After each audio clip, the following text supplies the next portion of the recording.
No, tak tohle se na mě žene. Takže já musím jet rychle. Někam tam, kde je to trošku světlejší. Každopádně plán je dneska dojet do Prahy a tam bohužel budu muset někde v půlce Prahy přespat. Ale je tam prý nějaký kemp na ostrově, tak jsem na to zvědavý. Takže takový je plán dneška, no. Zmoknout co nejmíň a ujet kus cesty. Vyjíždím pozdě, vyjíždím skoro ve 12 hodin, takže jsem čekal, až mi uskne stan. V Dekáči musím koupit malý ručník, abych ho mohl utírat, prostě jinak to nejde.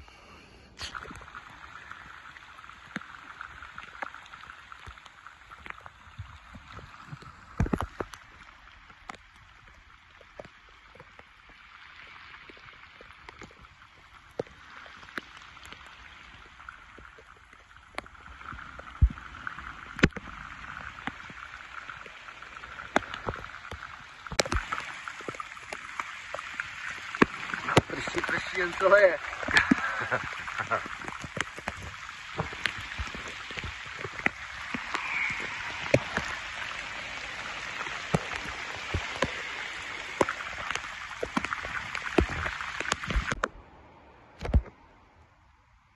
Vodní dílo v Raní. Elektrárna.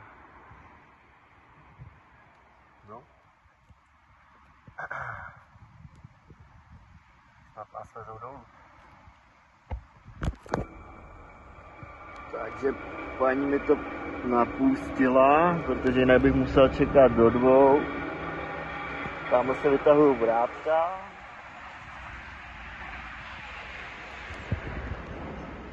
A za chvilku pojedeme dolů. No, takže od nám paní, děkuju moc.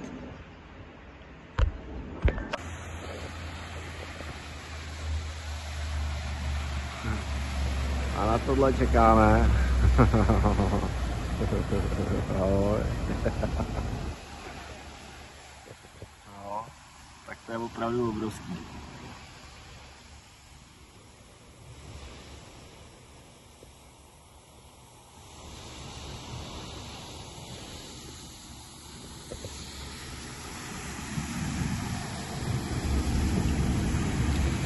Aha. Aha. Kurva.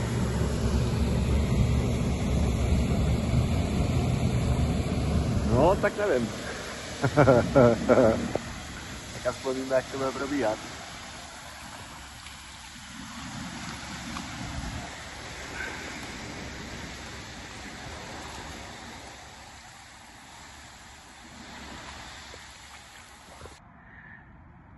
Jsou to Berounky a Vltavy.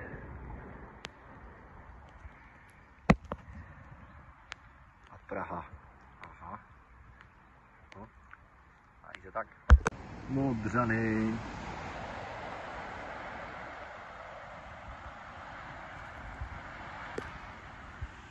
A tudy? Tudy bych měl třeba.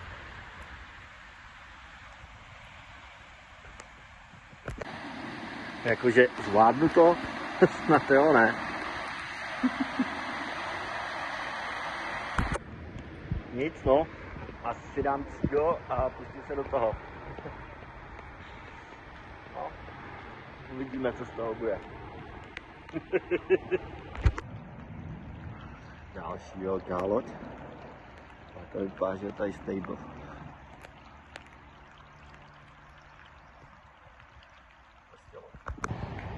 Tak, je přistání.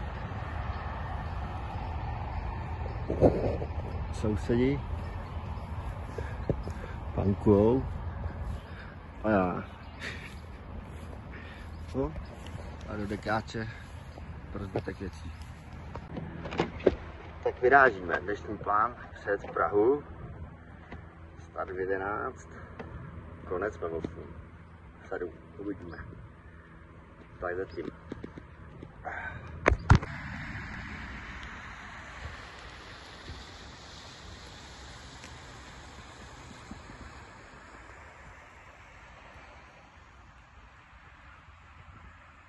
Aha. Praha.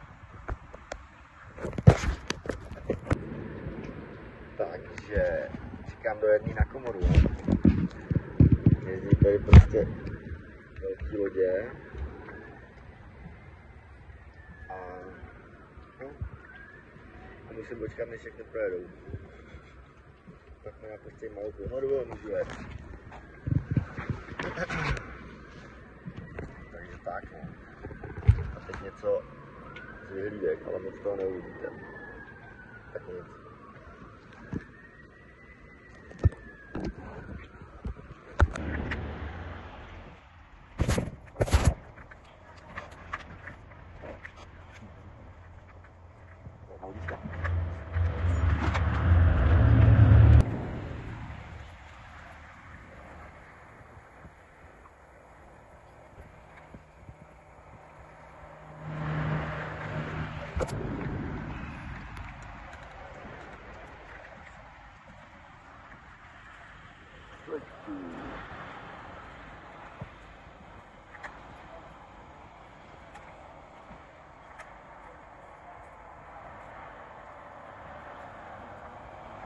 Tam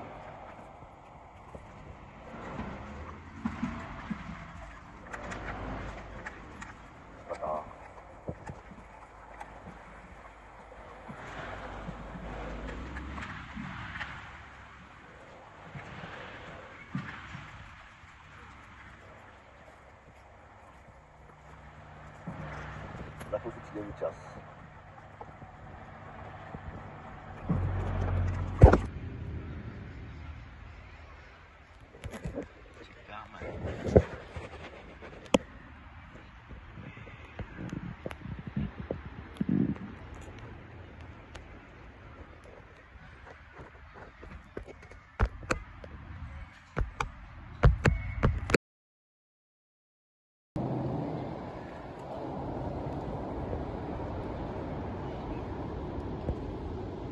Co je to za obrovský most?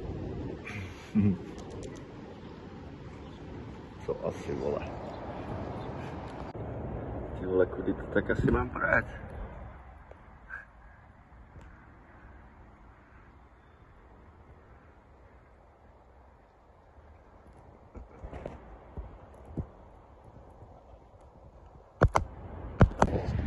Takže takovýhle loděnice tady plujou. Tohle je ta největší, co tady je. 100 metrů.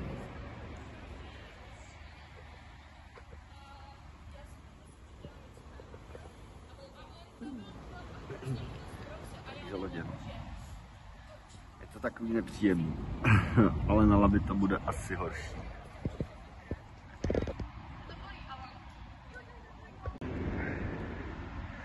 Další komora.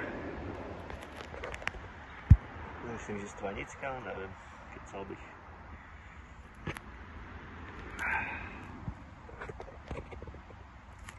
Jsou tady hodní na mě, páni komorníci. Sice čekáš chvilku, ale vždycky tě svezou.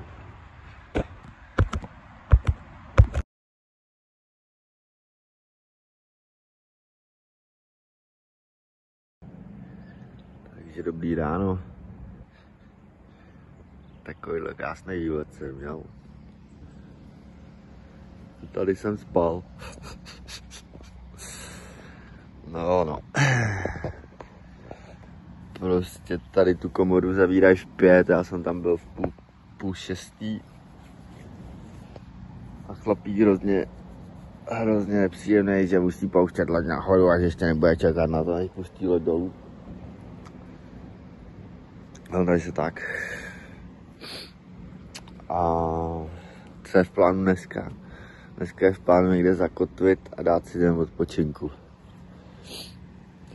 Nevím, kam se dostanu, jestli uvedu těch 19 plánovaných, nebo vůbec netuším. Do plánu už se jenom vezu. Takže tak. Tak zatím.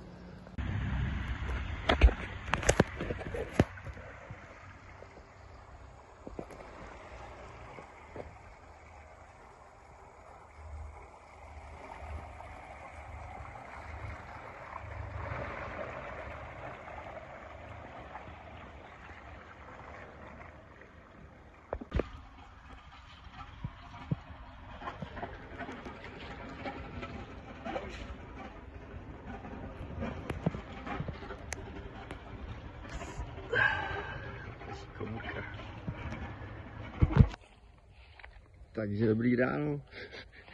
Nenatočil jsem vám kemp, ale tak vám natočím aspoň to místo.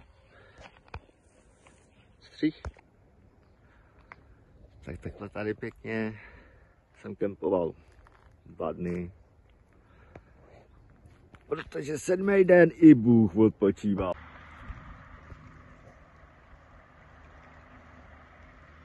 No, tak dneska mělník.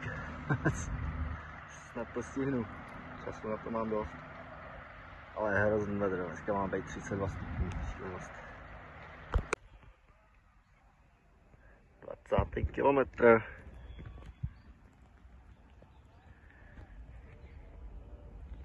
Dvacet kilometrů do soutoku Vltavy a Labe.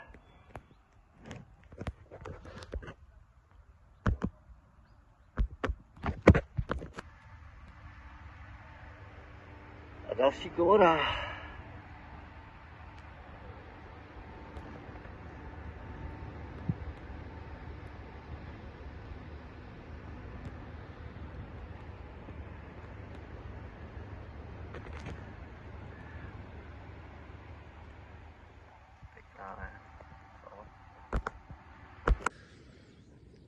Takže dobrý ráno, jsem před Hořanama, to je Mělník a máme za mnou tady můj kemp. takhle no, tak to přesně. No ano, proč se to děje? Děje se to, protože v Hořanech jim vyhořel velín. No, takže dělá jenom 4 hupy denně, no, takže v 10 se na mě dostane řada. Tak info. Takže pak se projede Mělník a pokračujeme dál do Štěstí. Krásný, ne? No, takže tamhle vzadu soutok Vltavského kanálu a řeky Labe. Kde se Vltava vlivá do Labe. Takže jsme na Labi, hurá, jdeme to oslavit a pokračovat.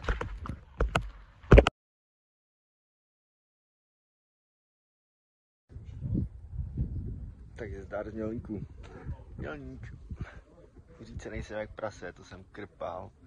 Vy si vidíte tamhle, tady hora Říp.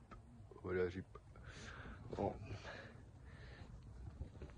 Takže tak no, takže Mělník. Normálně bych sem nelez, ale tak víš to, tak tady to máte.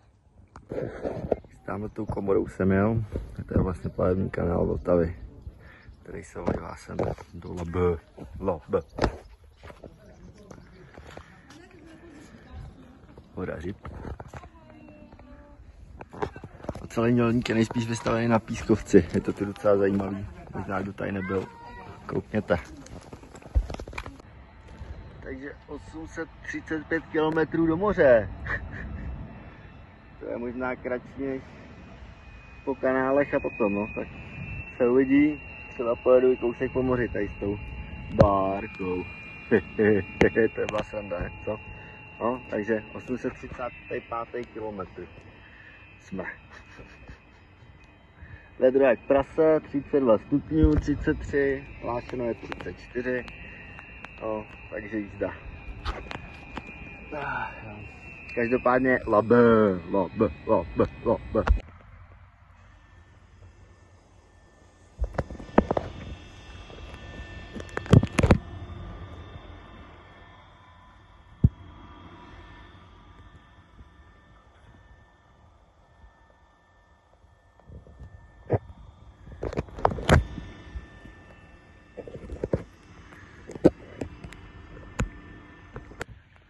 Hora Říp, mám málo baterky, takže tak, ale to měla být Hora Říp. No, takže, jo, byste viděli. Dobrý ranko, tady jsme spali.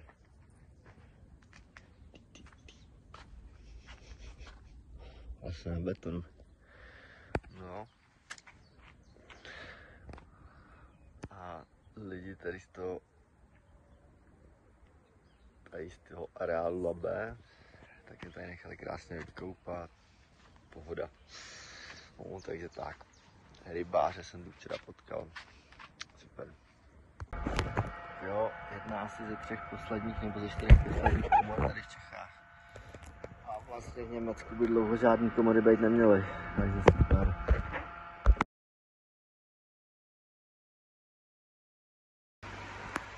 Další komůrka.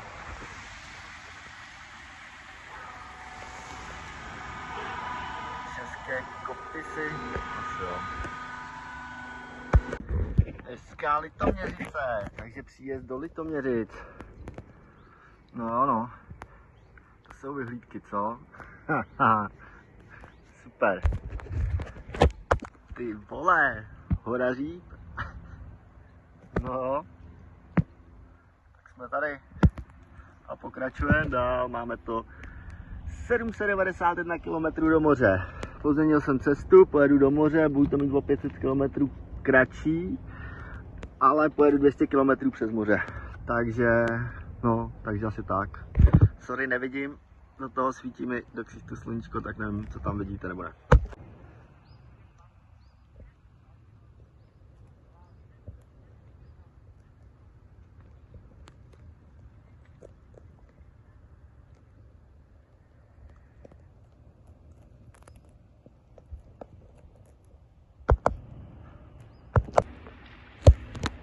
Poslední komora, teda předposlední. Takže předposlední komůrka. A pak dlouhou nebude nic, dlouhou dobu. Tak se uvidí.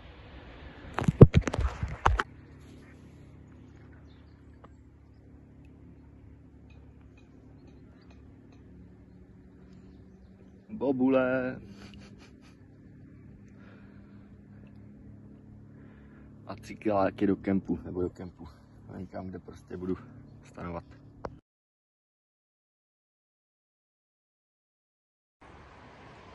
Takže další den v ráji.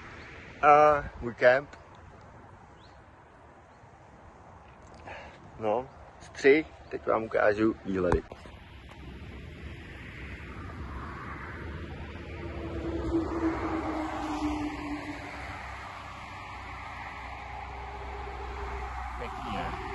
Takže plán dneška překonat poslední přehradu tady v Čechách a na dlouhou dobu, nevím jestli možná i dokonce i v Německu. Takže minimálně vím, že do Drážďan žádná není, tak nevím co potom. No, takže tak. Dneska zakotvím v Ústí a co potom? Potom mi zbývá ještě asi den 2 cesty na německý hranice. Česko-německý. Tak zatím. Tak jo, pomalinku plouváme do Ústí. A vidíte ten krásný hrad? Pecka, ne? Tak zatím. To je jako ve Špáňu, že jo? Parádička. Čekáme, až se nám napustí komora, no. Tak no.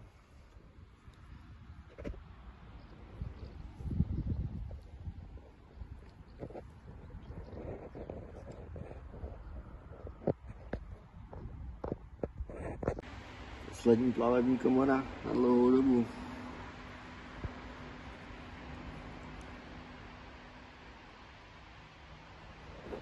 Střenkov.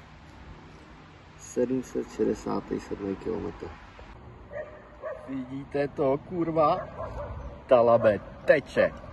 Tak to je úplně co jiného.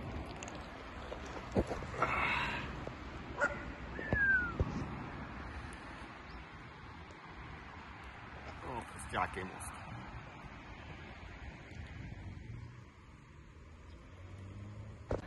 To už také pěkné místečko jsem tu našel. Takže tady hodím sicnu. Je to kousek, takže si budu moct klidu dojít nakoupit nějaký vája, konečně vája, který vydrží 2-3 dny úplně v pohodě, říkal kámoš. Že to testoval sám, tak jsem zvědavý, no, takže tady takhle budeme spát 2 dny, mají říct nějaký bousky, no. Tak to tady asi přečkáme. Labe teče jak blázen, takže to budou kilometry za den. No jo, tak zatím. Takhle tady plavou dálkaři.